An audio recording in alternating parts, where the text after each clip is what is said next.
Assalamualaikum Bu Nidar.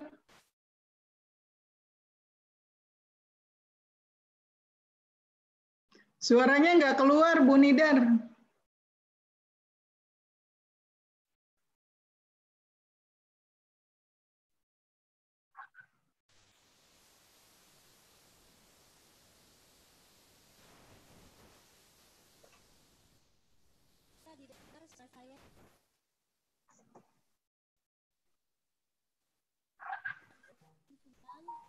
Bisa dengar suara saya, Ibu?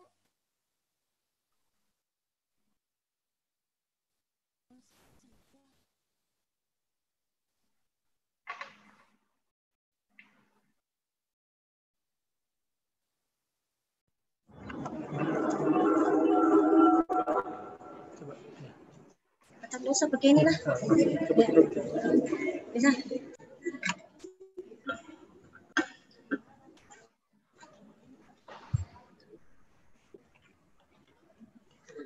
Assalamualaikum Ibu. Salam. Bisa didengar suara saya? Suaranya itu ya, apa berlapis ya? Oh, bergema. Iya, bergema.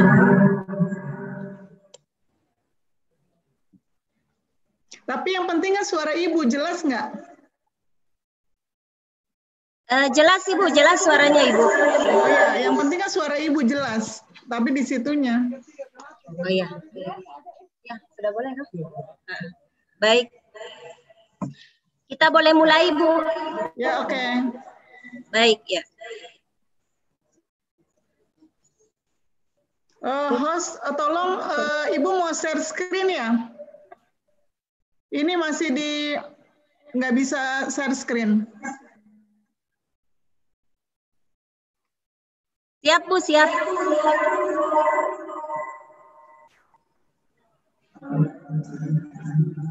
Sebentar.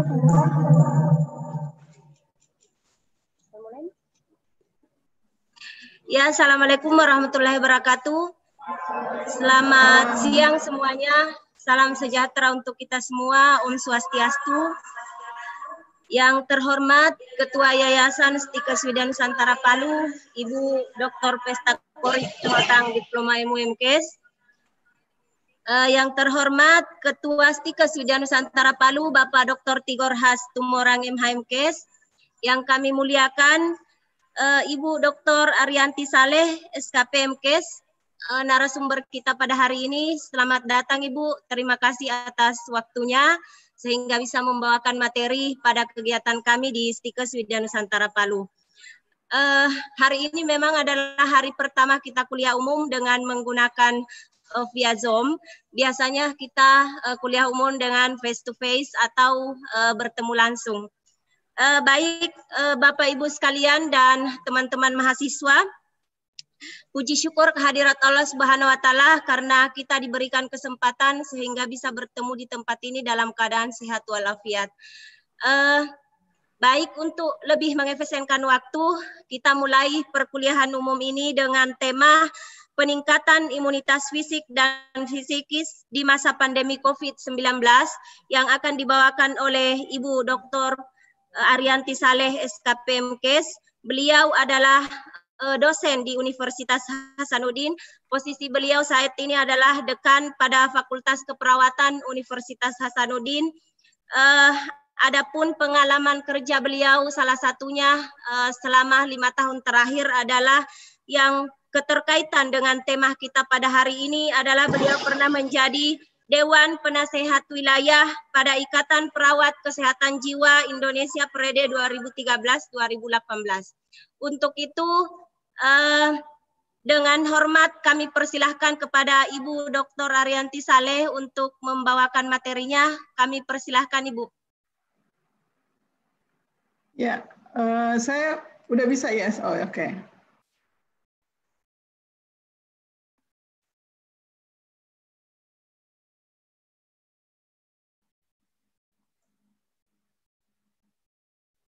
Ya, bismillah. Assalamualaikum warahmatullahi wabarakatuh.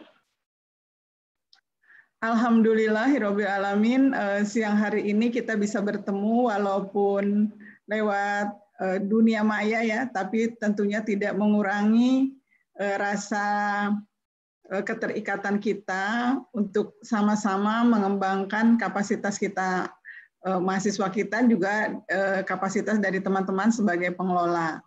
Dan salawat serta salam semoga tercurah pada junjungan kita Nabi besar Muhammad SAW. Teman-teman yang berbahagia, tentunya selamat ya untuk Stikes Widya Nusantara untuk mencoba kuliah umum ini. Dan ini adalah awal yang baik ya, merupakan awal dari kegiatan-kegiatan yang kayaknya satu tahun ke depan kita akan terus menggunakan ini. Berdasarkan yang disampaikan oleh Mas Menteri, bahwa memang kuliah daring ini sampai tahun ajaran baru ini ya, semua perkuliahan di berbagai zona itu tetap menggunakan metode daring seperti itu. Nah, teman-teman sekalian, tentunya ini menjadi luar biasa karena diberi kesempatan untuk memberikan kuliah umum lah atau menjadi tambahan wawasan di keperawatan jiwa ya. Dan mudah-mudahan ini bisa meningkatkan tentunya bagi para mahasiswa sendiri ya dan staf untuk bisa meningkatkan imunitas dari sisi psikis dan dari fisiknya tentunya. Ya. Jadi tentunya kita semua tahu bahwa kalau ya, tapi sebelumnya kayaknya Ibu mau ngelihat Pak Tigor nggak ada di ruang Zoom ya? Bu Kori juga nggak ada ya? Nggak ada di ruang Zoom ya? Nggak buka Zoom ya? Oh gitu. Pak Tigornya? Karena sudah lama ini nggak ketemu. Pak Tigornya nggak ada? Oke. Ya, Bu Kori sehat ya, Pak Tigor juga sehat. Teman-teman dosen juga semua sehat ya. Insyaallah, amin. Ya.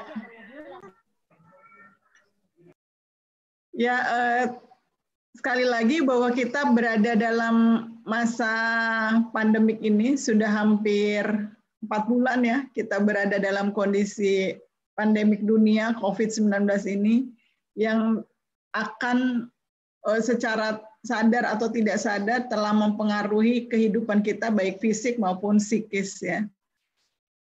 Tentunya kita lihat bahwa dampak pandemi ini akan mempengaruhi seluruh aspek kehidupan ya, dalam bermasyarakat, dalam berinteraksi, baik dari segi ekonomi, tentunya juga berdampak pada ekonomi baik sebagai pengelola juga berdampak ya, proses PMB juga berdampak dan seterusnya. Kemudian berdampak pada aspek sosial, budaya, agama maupun secara psikologis. Nah, tentunya kita harus memahami betul sebagai tenaga kesehatan dan calon tenaga kesehatan apa saja yang mungkin bisa kita berkontribusi untuk masing-masing meningkatkan minimal terhadap diri kita sendiri. Nah, masyarakat saat ini sangat mengkhawatirkan berbagai hal yang terkait dengan pandemi ini. Mulai dari pedagang ya, kemudian kita juga dosen, kita sebagai ibu rumah tangga, tentunya ini kita memiliki kekhawatiran dan kecemasan yang terkait dari dampak ini. Nah, semua informasi tentang pemberitaan tentang pandemi ya, baik yang positif maupun yang negatif, baik berita yang fakta maupun yang berita yang hoax, itu semuanya menjadi stresor bagi kita ya, stresor psikososial yang berdampak serius dan menimbulkan perasaan tertekan, stres, cemas di kalangan masyarakat, termasuk kita. Nah, tentunya kita sebagai pengelola pun harus memahami ini. Ada studi yang kami lakukan, memang belum dipublish ya. Kami menggunakan kuesioner SRQ 20 ya terhadap 196 mahasiswa ya. Nah, dampak dari pandemi ini 85% ini mahasiswa sulit tidur, ya. Gimana ini mahasiswanya sulit tidur atau nyenyak tidur nih? Kalau mahasiswanya Stikes gimana? Mahasiswanya nyenyak tidur atau ya? Dan 90% dari mahasiswa ini menjadi mudah lelah ya, seperti. Jadi artinya memang secara psikis bisa menyebabkan kelelahan baik fisik maupun mental. Dan yang sangat mengejutkan ya, ada 3,6% lah ya, 3,6% ya. Bahkan ingin ingin mengakhiri hidup karena saking stresnya menghadapi pandemi. Ya, ini terungkap.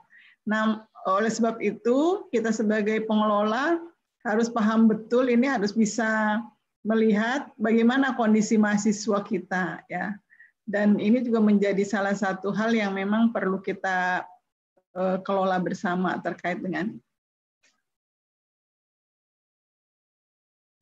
Selanjutnya ya, ketika stres itu terjadi ya, dan proses terjadinya kecemasan dan stres dalam otak, ketika kita mendapatkan tadi informasi, mendapatkan berita, melihat, mendengar ya, maka informasi ini akan diproses di otak ya.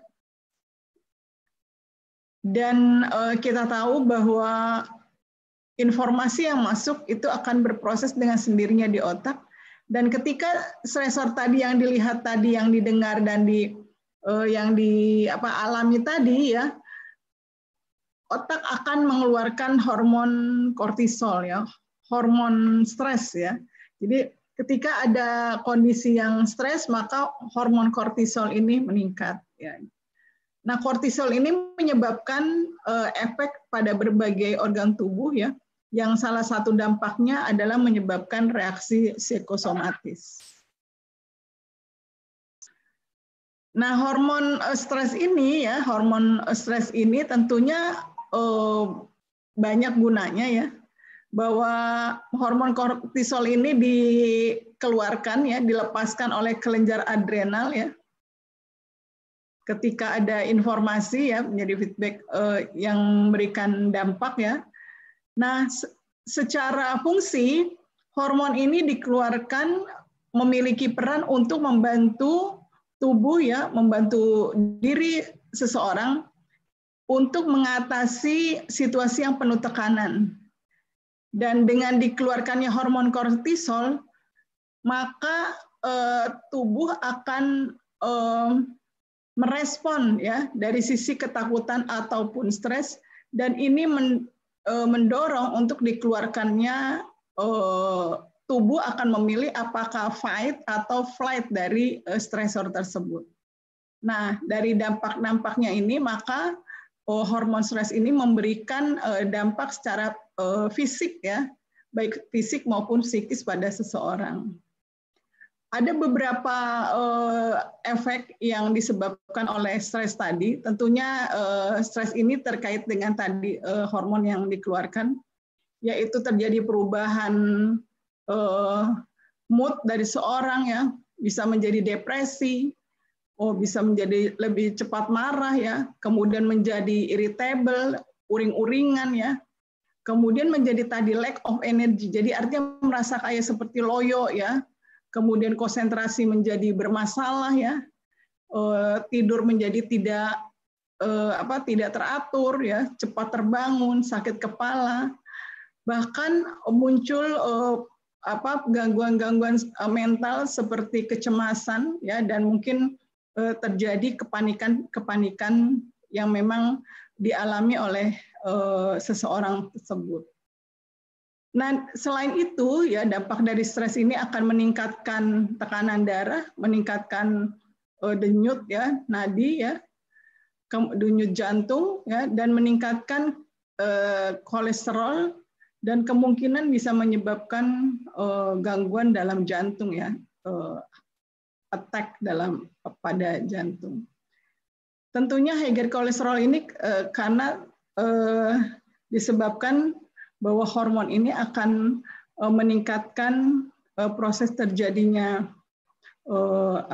metabolisme kolesterol ya, yang dapat meningkatkan kadar gula darah pada kolesterol dan ujungnya berdampak pada peningkatan penyempitan dan seterusnya ya dari pembuluh darah yang memang seseorang yang mengalami stres. Yang berikutnya adalah tentunya perubahan dalam sistem imunnya ya. Semakin stres maka imunnya semakin rendah atau menurun ya. Dan ini akan menurunkan kemampuan seseorang untuk fight untuk melawan ya dari penyakitnya atau melawan dari virusnya atau melawan dari serangan mikroorganisme dan akan menurunkan kemampuan seseorang untuk merecover ya, memulihkan ketika dia mengalami sakit. Dan bisa juga menyebabkan kram pada lambung, reflux dan reflux dari asam lambung dan juga menyebabkan nausea. Kemudian tentunya banyak lagi yang terkait dengan perubahan-perubahan dari dirinya ya, terutama dalam reproduksi ya, dan dia bisa pada penurunan kadar tertentu dari libido dan seterusnya, dan meningkatkan nyeri ya, meningkatkan nyeri haid ya pada seorang wanita. Kemudian bisa menyebabkan meningkatkan nyeri pada persendian ya dan otot-otot karena tadi kram dan sebagainya, dan menyebabkan terjadinya penurunan dalam density tulang ya.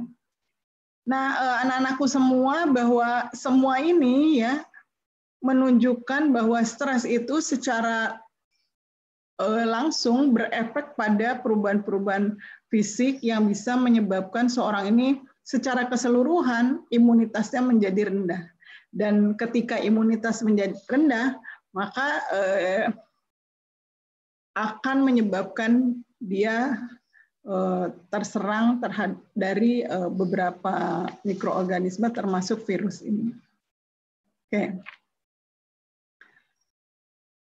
Masalah psikososial yang sering terjadi tentunya terbanyak adalah kecemasan dan depresi ya. Mungkin kita semua pernah mengalami ini, dari cemas ringan ke berat atau dari tingkat depresi ringan sampai depresi yang berat. Dan jika tidak tertangani ya, depresi yang kecemasan yang sedikit-sedikit ini ya, atau depresi yang kecil-kecil ini tidak tertangani, maka akan menimbulkan gangguan pada fisik dan fungsi kehidupan sehari-hari serta produktivitas dari orang tersebut ya. Nah, yang perlu kita lakukan adalah kita harus mengenali tanda dan gejala dari kecemasan dan depresi ini. Apa itu gejalanya ya? Yang pertama ya, gejala psikologisnya dari kecemasan. Tentunya ada perasaan cemas, khawatir ya, gelisah ya, takut mati ya, takut kehilangan, nggak bisa mengendalikan sesuatu, dan panik. Ini adalah tanda-tanda psikologis dari seorang mengalami cemas. Mungkin gejala fisiknya jantung lebih berdebar ya, napas sesak, menjadi berat dan semakin pendek nafasnya. Sedangkan lambung menjadi mual, menjadi diare, bahkan bisa juga konstipasi. Kemudian nyeri kepala ya, otot-otot juga menjadi nyeri, dan keluar keringat dingin. Dan umumnya pada pemeriksaan fisik mereka ya tidak ditemukan kelainan-kelainan dalam pemeriksaan fisik itu. Dan yang lain adalah kita perlu melihat tanda dan gejala dari depresi. Yang pertama tentunya moodnya jadi sedih terus ya, kemudian jadi murung ya, cepat menangis ya, dan terjadi perubahan-perubahan yang ke arah memang menyebabkan dia menurun ya. Kemudian semangat dan minat menjadi menurun, hilang dan tidak bergairah, mau kuliah malas, mau melakukan aktivitas malas dan seterusnya dan seterusnya.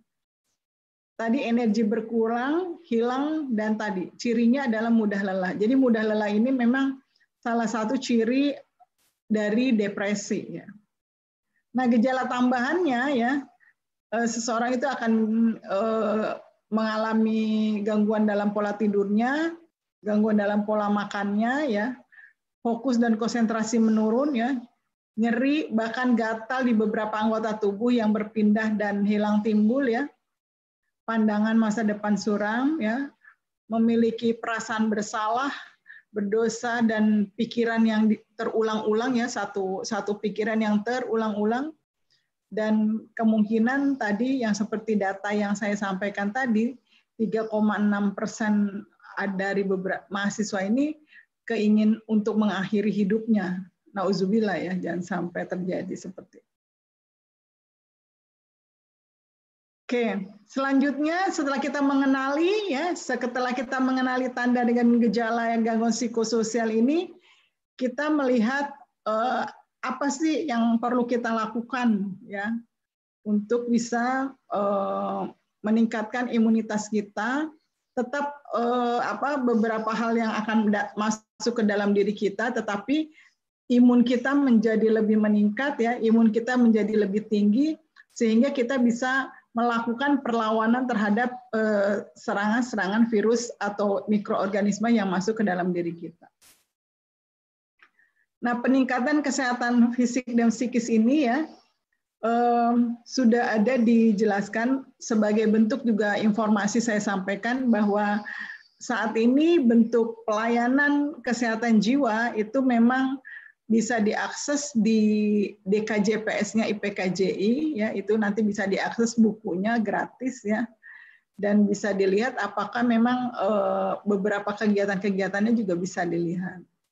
Oke, dan tentunya ada kegiatan untuk melatih relawan dan penanganan masalah yang memang sedang ada pada saat ini.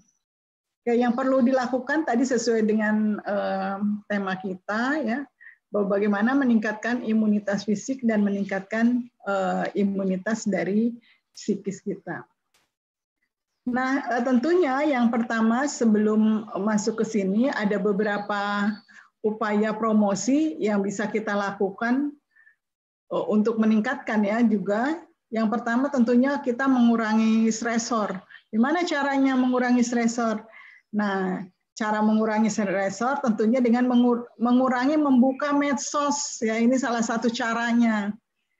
Jadi kita memilih informasi-informasi yang memang kita cukup butuhkan saja. Jadi tidak semua informasi terutama yang mengurangi media yang membahas tadi yang saya perlu seperti yang saya sampaikan, baik yang fakta maupun hoax ini bercampur sehingga mempengaruhi dari pikiran kita. Kemudian yang kedua adalah caranya mengurangi stresor adalah kita mencari informasi yang memang fakta, yang benar-benar ya, yang teruji datanya, yang teruji informasinya. Ini merupakan cara untuk meningkatkan meningkatkan promosi dari diri kita maupun masyarakat. Ya. Kemudian nanti ada relaksasi fisik, berpikir positif ya, dan kita melakukan beberapa hal yang memang terkait dengan bisa melakukan beberapa kegiatan. Nah, peningkatan ketahanan secara psikososial ya, tentunya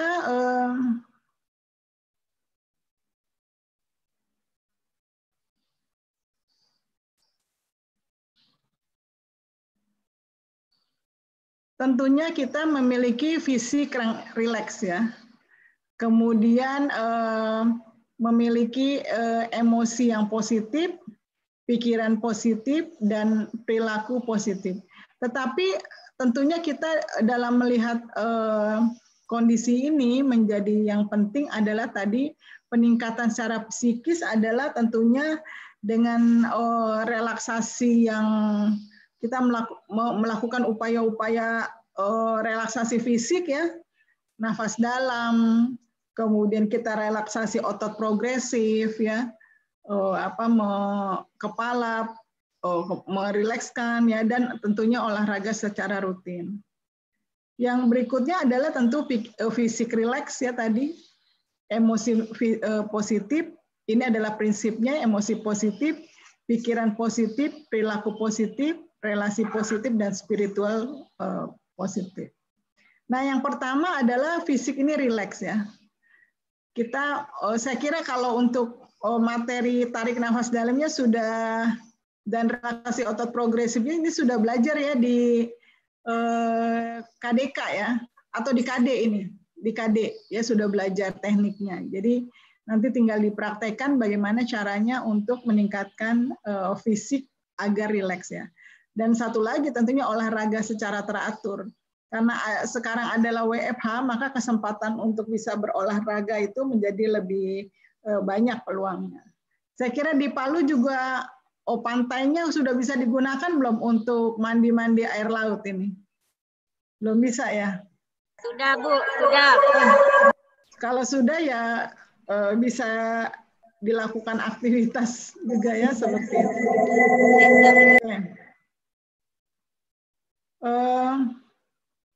Yang kedua adalah emosi positif. Nah tentunya emosi positif ini adalah satu bekal dalam rangka meningkatkan imunitas kita. Kita menjadi gembira ya, menjadi lebih bahagia ya, menjadi lebih bermakna ya.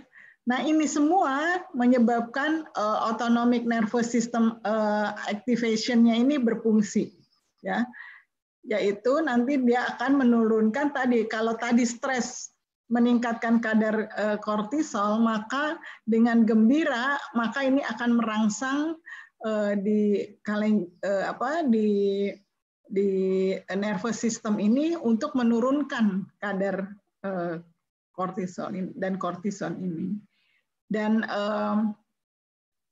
untuk perasaan gembira, bahagia, enjoy dan seterusnya ini adalah merupakan perilaku yang kesehatan yang baik ya, dalam rangka meningkatkan ketahanan kita untuk melakukan beberapa kegiatan treatment kita.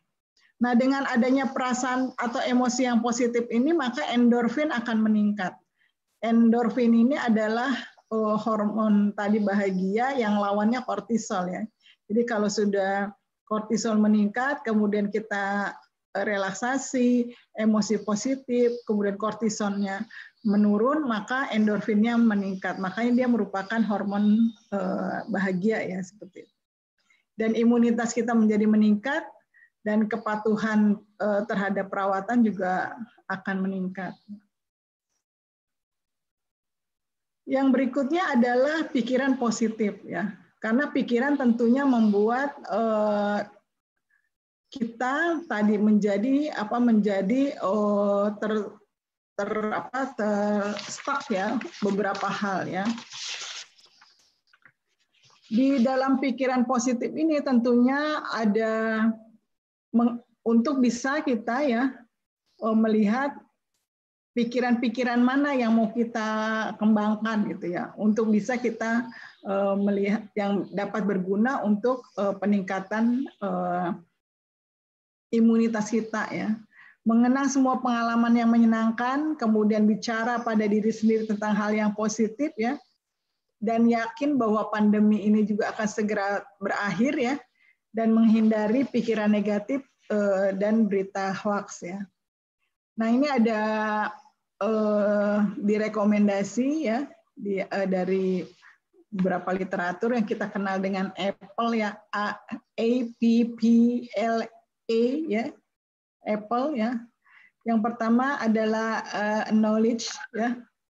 Jadi mengakui bahwa kita memiliki ketidakpastian yang muncul dalam diri kita itu adalah benar, bahwa kita merasa ragu dan sebagainya.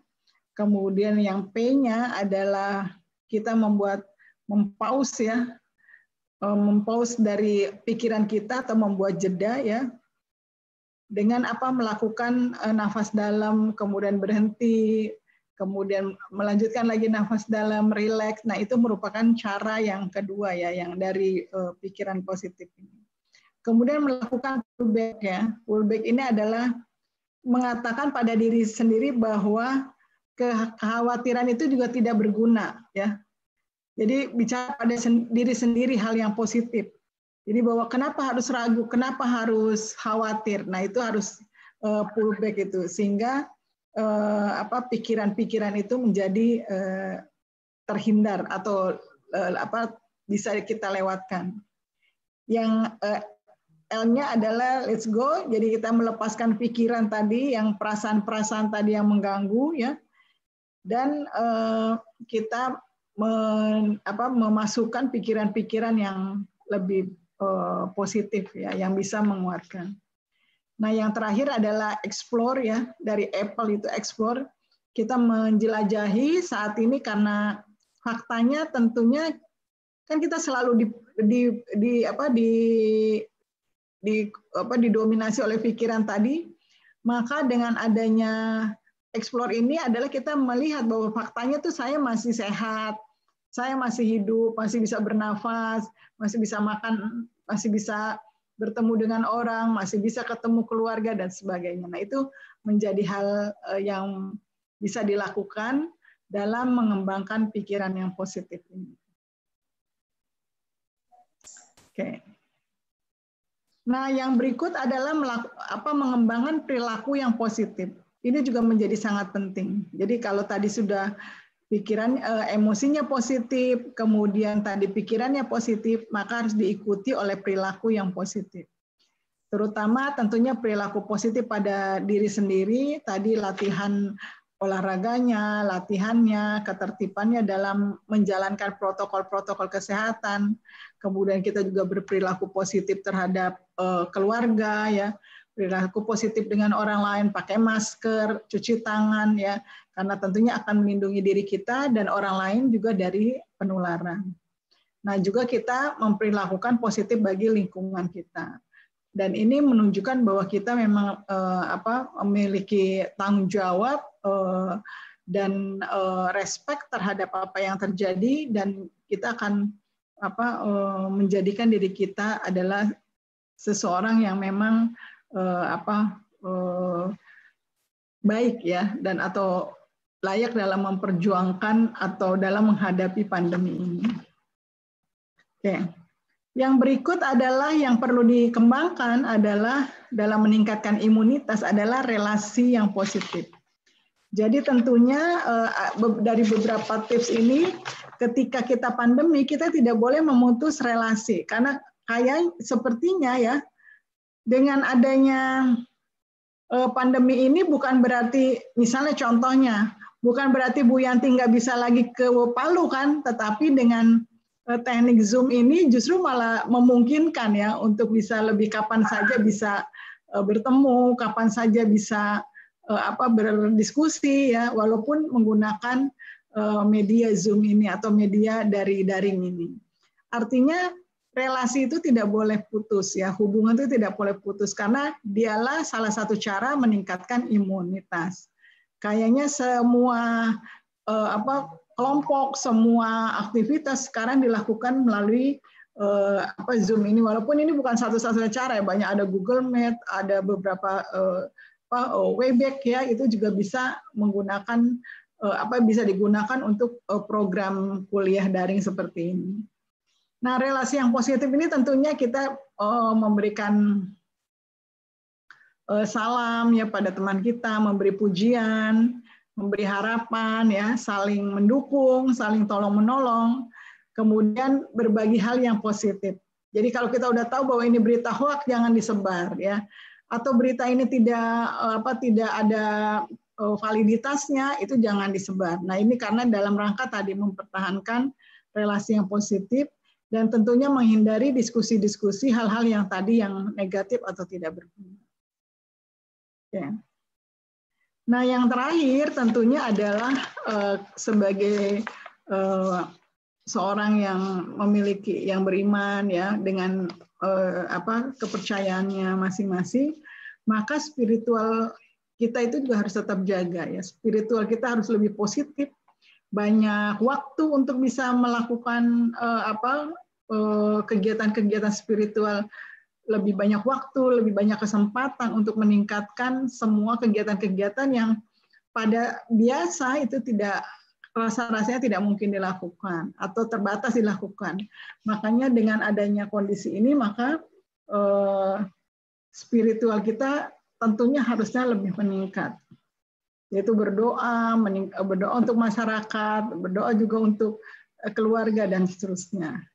Jadi lebih banyak waktu untuk bersama di keluarga, bisa melakukan hal-hal bersama ya, dan tetap mengikuti protokol atau himbauan-himbauan yang memang diperkenankan untuk bisa dilakukan atau yang mana yang tidak boleh dilakukan.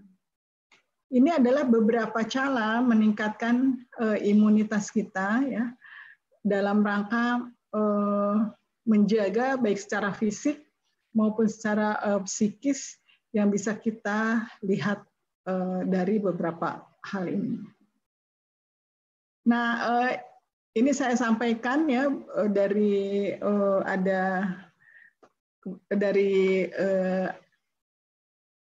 agama Islam ya, bahwa kalau keyakinan kita memelihara kehidupan manusia, dan ini menjadi bekal bagi calon tenaga kesehatan ya, maka seakan-akan dia telah memelihara kehidupan semua manusia. Inilah spirit kenapa kita tetap ingin menjadi bagian dari profesi keperawatan ini. Karena kita yakin kebaikan itu akan terus mengalir, karena kita tahu bahwa kalau kita tadi memelihara kehidupan seorang, maka kita akan telah memelihara kehidupan seluruh umat manusia yang ada di dunia ini. Ini merupakan spirit kita untuk tetap komitmen, terutama bagi calon-calon perawat, anak-anakku semua, berkomitmen belajar yang baik, kemudian berkualitas untuk memberikan pelayanan yang terbaik pada masyarakat. Jadi dalam kondisi pandemik ini tentunya harus sabar tidak panik ya, tidak gerasa gerusu, tetap ikhtiar untuk melakukan protokol kesehatan, dan selanjutnya kita tawakal terhadap apa yang terjadi pada diri kita. Nah, inilah yang dapat meningkatkan imunitas kita ya, baik fisik maupun psikis ya. Dan beberapa hal tadi tentunya adalah yang bisa kita lakukan untuk bisa kita bersama-sama menjaga ya, agar kita menjadi pionir dalam protokol kesehatan, karena tentunya akan menjaga diri sendiri dan orang lain secara bersama. Saya kira itu yang bisa saya sampaikan. Mudah-mudahan ada manfaatnya dan membuat teman-teman menjadi lebih semangat. Ini adalah awal yang baik, nanti kita lakukan lagi beberapa hal yang bisa tentunya meningkatkan baik kapasitas dari para dosen maupun dari mahasiswa. Saya kira itu. Terima kasih. Baik. Baik, Ibu. Terima kasih banyak, Ibu. Sekarang kami buka sesi pertanyaan. Jadi sesi pertama ini kami buka 3 penanya. Ini yang Pak Asrul ini mahasiswa. Mahasiswa, Bu. Oh. Baik. Ada. Diajukan tangannya yang mau bertanya. Siap. Silakan. Sebutkan nama ya. Maju ke depan. Bisa maju ke depan, Dek.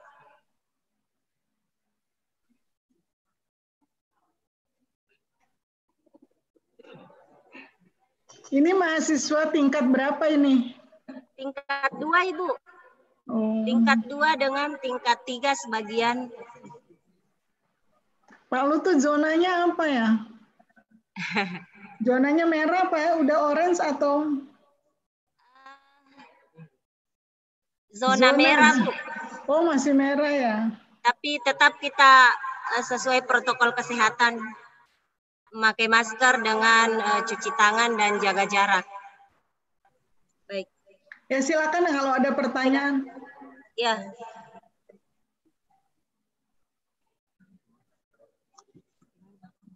Oh ya, pertanyaan. Iya, enggak usah mau bertanya aja.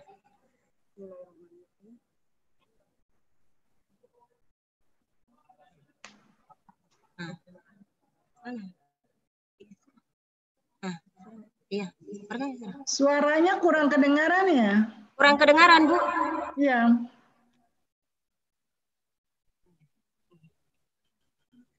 Bismillahirrahmanirrahim. Assalamualaikum, Bu. Waalaikumsalam. Ibu, perkenalkan nama saya Muhammad Dursule. Saya dari tingkat 2 keperawatan. Di sini, Bu, saya akan bertanya seputar orang-orang yang sudah terserang yang mengalami COVID-19. Di sini, Bu, saya akan bertanya tentang seputar orang-orang yang terkena COVID-19 yang ada di Indonesia. Menurut informasi Ibu yang beredar di siaran TV, belum pernah saya lihat itu orang gila yang mengalami gangguan jiwa dikabarkan menderita penyakit yang dapat terserang COVID-19. Ini Bu maksudnya disebabkan karena apa? Nah, sedangkan kita pikir yang beredar di siaran TV itu kebanyakan yang terserang COVID-19 itu orang-orang yang tidak mengalami gangguan jiwa, yang mereka menjaga bagaimana caranya untuk mencegah sehingga tidak tertular virus itu. Mereka melakukan berbagai macam personal hygiene. Jadi maksudnya faktor apa yang menyebabkan mengapa sampai orang yang mengalami gangguan jiwa itu tidak gampang diserang oleh COVID-19. Mungkin itu pertanyaan dari saya, Bu. Saya ucapkan banyak terima kasih. Baik. Ya. Ya, langsung jawab aja ya. Ya, Muhammad Kukule, pasien dilaporkan kemarin dari IPKJ Pusat, sudah ada juga beberapa pasien yang mengalami positif juga, tapi memang tidak banyak. Nah, di beberapa rumah sakit, di rumah sakit jiwa, tetapi memang datanya memang belum valid ya berapa jumlahnya, tapi ada. Nah, tentunya karena kita tahu pemindahan kuman COVID ini juga berdasarkan tadi droplet ya, kan droplet ya, melalui droplet droplet dan aktivitas bersama. Kan kita tahu kalau di pasien kan nggak ada yang, apalagi pada pasien-pasien menarik diri kan tidak ada aktivitas bersama dan tidak ada aktivitas saling dan tidak ada aktivitas yang bersama seperti kita seperti ini ngomong. Nah kan yang beresiko untuk terjadi ini yang droplet ini gitu kan. Kan memang yang utamanya melalui droplet. Lah kalau pasien gangguan jiwa kan masing-masing dengan dirinya sendiri, itu ya mungkin salah satu. Tapi ini perlu pembuktian lah. Tetapi kita lihat dari perilaku seperti itu. Jadi ada tetapi tidak banyak. Tapi itu tadi. Kenapa yang kita orang sehat kan maunya ngomong terus, ketemu teman, cipika-cipiki. Kalau pasien jiwa kan cenderung untuk dia diam, menarik diri, dan seterusnya. Seperti itu ya. Jadi karena pemindahan utamanya tadi melalui droplet. Siap, Bu. Masih ada?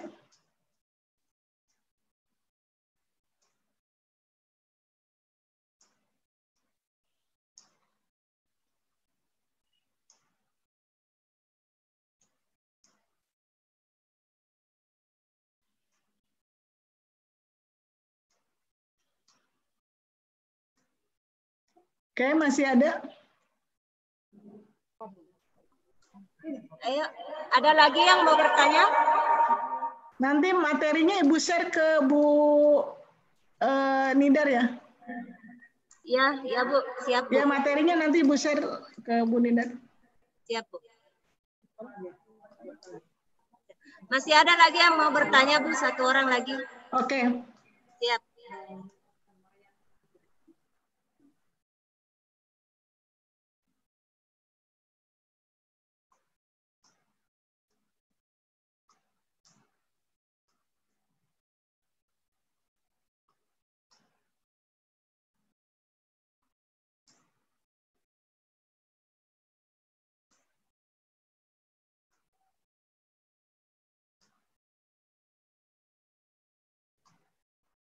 Besar suaranya. Selamat siang, Ibu. Salam. Selamat siang, Ibu. Besar suaranya.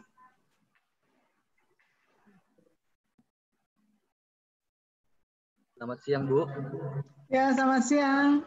Baik, perkenalkan nama saya Yohanes Tumeu. Saya dari kelas 2B, tingkat 2, keperawatan.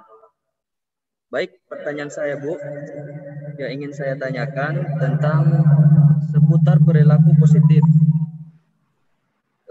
Yang kita ketahui, Bu, bahwa banyak orang itu, Ibu, yang tidak atau khawatir tentang COVID-19 meskipun mereka tidak mengetahui bagaimana cara penularannya begitu, Bu. Nah, perilaku apa yang kita berikan kepada mereka? Mereka khawatir ini, Bu, tapi mereka tidak mengetahui cara penularannya begitu, Bu. Cuma hanya khawatir begitu, Bu. Perilaku positif apa yang kita berikan seperti pada masyarakat atau lingkungan, Bu. Hanya itu, Bu, yang saya tanyakan. Terima kasih.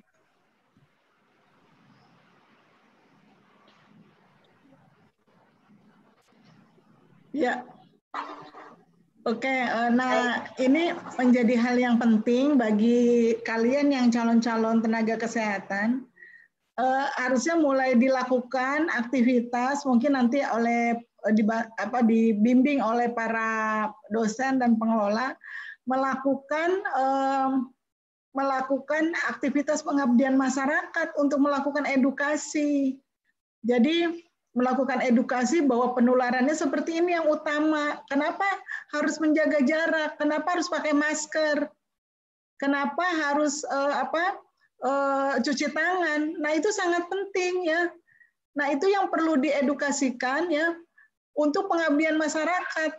Terutama misalnya mau bikin KKN kah atau mau bikin. Nah, ini yang perlu disebarkan. Itu yang pertama. Jadi bagaimana cara menularnya, kemudian bagaimana apa yang dilakukan protokol kesehatan, tapi harus dikasih tahu juga apa manfaat masker, mengapa harus pakai masker, karena batuk tuh seperti ini, loncatan dropletnya, segini kecepatan batuk tuh segini, kecepatan bersin tuh seperti ini, kenapa harus pakai masker, kenapa harus pakai face shield, ya, dan seterusnya. Itu yang kalian nanti buat kegiatan yang melakukan edukasi kepada masyarakat. Kenapa harus cuci tangan? Kenapa lebih efektif mencuci tangan dengan air mengalir dan sabun? Itu adalah harus dijelaskan. Jadi jangan sampai mereka suruh cuci tangan, tapi tidak tahu sebenarnya apa itu manfaat cuci tangan dan apa yang terjadi kalau kita tuh cuci tangan gitu. Dan apa yang bagi dia. Ya, jangan sampai nanti kita melakukan penyuluhan cuci tangan pada air mengalir pada masyarakat yang sumber airnya tidak ada. Nah, itu kan juga tidak tepat juga. Nah, yang berikut adalah yang ketiga yang perlu nanti juga menjadi bagian dari pengabdian masyarakat Stikes adalah apa? Menyadarkan masyarakat bahwa kita tuh sekarang dalam kondisi pandemi, tidak boleh lengah dan harus waspada. Artinya waspada itu nggak boleh panik. Tapi waspada itu apa? Harus menjalankan protokol kesehatan, harus tetap pakai maskernya, harus tetap jaga jaraknya, harus cuci tangannya. Nah, ini yang menjadi sangat penting, menyadarkan masyarakat bahwa kita ini masih kayak tadi contohnya. Kenapa Ibu tanya zona merah? Dengan pertanyaan Ibu zona merah, maka kalian kan akan sadar bahwa Palu itu zona merah gitu, bisa seperti itu. Nah, ini yang harus kita sadarkan masyarakat bahwa kita kondisi sekarang ini masih dalam pandemi, nggak boleh santai-santai, sembarangan, nggak boleh misalnya ya, belum boleh untuk misalnya tidak pakai masker dan sebagainya. Oleh sebab itu, ini adalah tugas berat bagi kalian yang calon-calon tenaga kesehatan untuk mengedukasi. kalau menurut Ibu sangat baik bikin misalnya media-media edukasi yang itu menjadi bagian dari pengabdian masyarakat. Misalnya mereka nanti akan bikin yang KKN yang atau mereka melakukan pengabdian aja seperti itu gitu, membuat media-media edukasi ini seperti itu. Gitu ya. Jadi harus disadarkan masyarakat bahwa kita tuh sekarang sedang pandemi. Sekarang harus protokol kesehatan itu harus tetap ditegakkan karena kita belum selesai gitu, negara kita belum selesai dan mengikuti SOP yang memang telah ditetapkan. Saya kira itu Bu Nidar. Siap Bu. Ada lagi satu lagi Bu dari mahasiswa kami. Ayo silakan.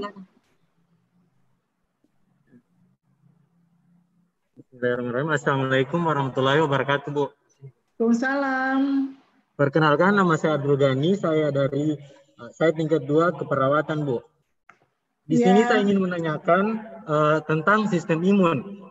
Beberapa bulan yang lalu pemerintah menerapkan untuk berjemur di bawah matahari kan Bu ya.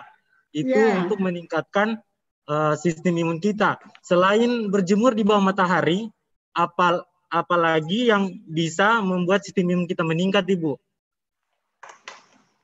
Dan juga tentang masyarakat Jeneponto yang sudah meninggal itu Bu,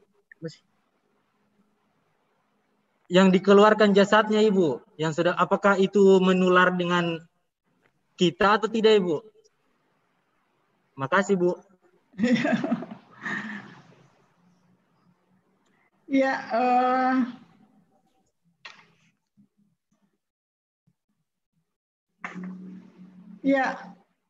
yang pertama tadi memang dianjurkan untuk berjemur, tapi jangan, ya betul sekali ya dengan berjemur, tapi hati-hati berjemurnya jangan di jam yang salah ya. Jangan berjemur di atas jam 9 atau di bawah jam. Jadi yang berjemur itu adalah yang terbaik tentunya antara jam 7 sampai jam 9 ya pada saat itu. Selebihnya udah nggak sehat karena udah ultravioletnya dan itu sudah merusak. Jadi kenapa itu dianjurkan? Karena tentunya dengan sinar matahari akan menstimulus terbentuknya vitamin D ini, dan dengan vitamin D ini banyak hal yang bisa dibentuk di dalam tubuh. Jadi semakin metabolismenya vitamin D-nya terbentuk, maka beberapa hormon-hormon juga bisa terstimulus untuk bisa meningkatkan imun. Jadi tapi sekali lagi, jadi pilih waktu yang tepat gitu loh, seperti itu berjemurnya ya. Oke. Kemudian yang kedua itu, waduh itu nanti jawabnya sama Pak Tigor ya. Jadi memang secara forensik sudah ada disclaimer ya dari dokter-dokter forensik bahwa memang setelah dikuburkan untuk beberapa saat mikroorganisme juga akan sudah ikut mati ya, dan seperti itu. Jadi tetapi sejauh berapa hari dan sebagainya itu memang belum ada penelitian, sudah ada tetapi untuk di Indonesia belum ada penelitian yang pasti tentang itu. Jadi kenapa kita dianjurkan untuk mengikuti protokol, karena memang itu adalah rekomendasi dari dokter forensik Indonesia untuk dilakukan dan dilakukan itu. Jadi kemarin kebetulan saya bagian dari tim gugus COVID-nya PPNI dan tim gugus COVID-nya provinsi ya, dan Unhas. Jadi mereka disampaikan bahwa teman-teman dari forensik juga menyampaikan bahwa ada prosedur tertentu yang direkomendasi oleh forensik caranya ya. Boleh sih sebetulnya boleh diambil, tapi keluarga juga harus pakai APD gitu kan, harus ngerawatnya harus pakai APD dan seterusnya gitu. Jadi artinya memang mereka merekomendasi, dokter-dokter forensik ini merekomendasi yang kemudian disetujui oleh MUI dalam rangka perawatan jenazah. Nah itu bagian dari beberapa hal yang memang sangat tadi pengetahuan masyarakat yang perlu kita tingkatkan, kita edukasi bahwa bahayanya lebih banyak dibandingkan emosi yang mereka perasaan menolak itu yang memang yang terjadi pada mereka dari sisi budaya ya seperti itu. Jadi artinya kan budaya mencintai keluarganya itu juga memang lebih mendominasi daripada tadi protokol. Tetapi sebagai kita calon tenaga kesehatan harus dijelaskan protokolnya ini bahwa ini sudah disetujui oleh dari sisi kesehatan, dari sisi misalnya dari sisi agama seperti ini dan seterusnya. Jadi harus kita clear ya menjelaskan kepada masyarakat apa manfaatnya. Saya kira kalau masyarakat juga diberikan informasi yang jelas, informasi yang rinci, maka mereka juga akan mengikuti dengan baik, insya Allah. Jadi tapi oleh sebab itu petugas kesehatannya nggak boleh malas, nggak boleh pelit dalam memberikan informasi. Harus clear, harus jelas, dan harus berulang-ulang informasi itu. Yang jelas tapi ya, yang betul gitu. Jadi sekali lagi memang ketegasan dari petugas kesehatan, pemerintah ini diperlukan dalam mengatasi ini. Ditambah kepatuhan masyarakat yang harus berperan aktif. Jadi dimanapun kalau walaupun nanti peraturannya bagus, masyarakat tidak kepatuhannya rendah juga tidak jadi juga.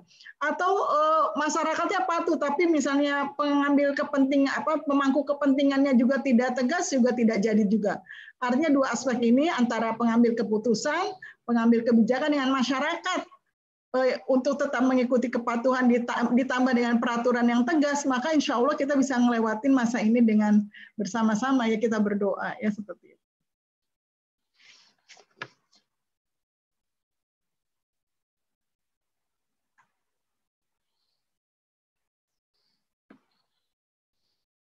Pasien yang itu pasien yang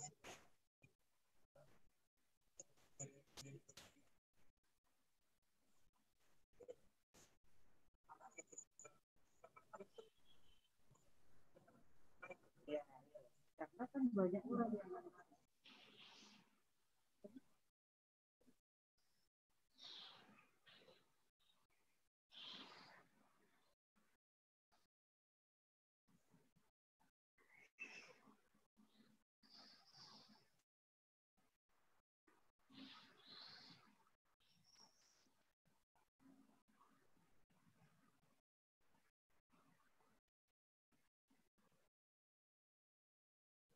halo Bu.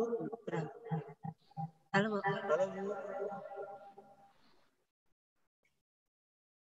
Halo Bu. Halo Bu.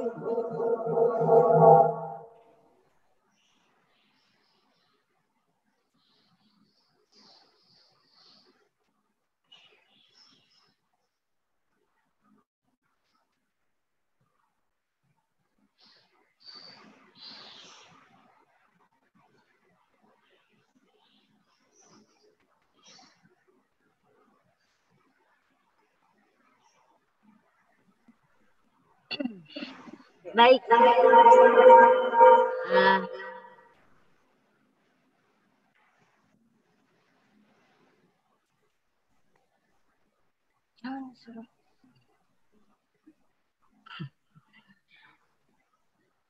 Baik, Bu.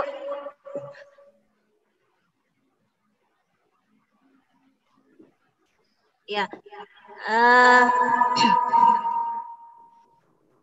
Sekali lagi kami ucapkan banyak terima kasih kepada Ibu. Itulah tadi materi yang dibawakan terkait peningkatan imunitas fisik dan psikis di masa pandemi COVID-19. Semoga apa yang kita telah dengarkan tadi menjadi pembelajaran untuk kita semua dan banyak hikmahnya yang bisa kita petik dari materi tersebut. Semoga bermanfaat khususnya adik-adik mahasiswa Stikes Wida Nusantara Palu. Sekian untuk hari ini kami akhiri. Wabillahi taufiq wal hidayah. Wassalamualaikum warahmatullahi wabarakatuh. Salam. Kami ucapkan banyak terima kasih Bu. Ya. Mohon maaf. Oke, Ibu izin live ya.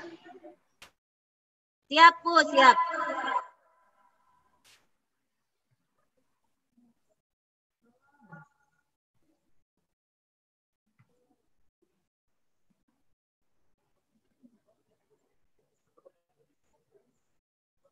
Sudah.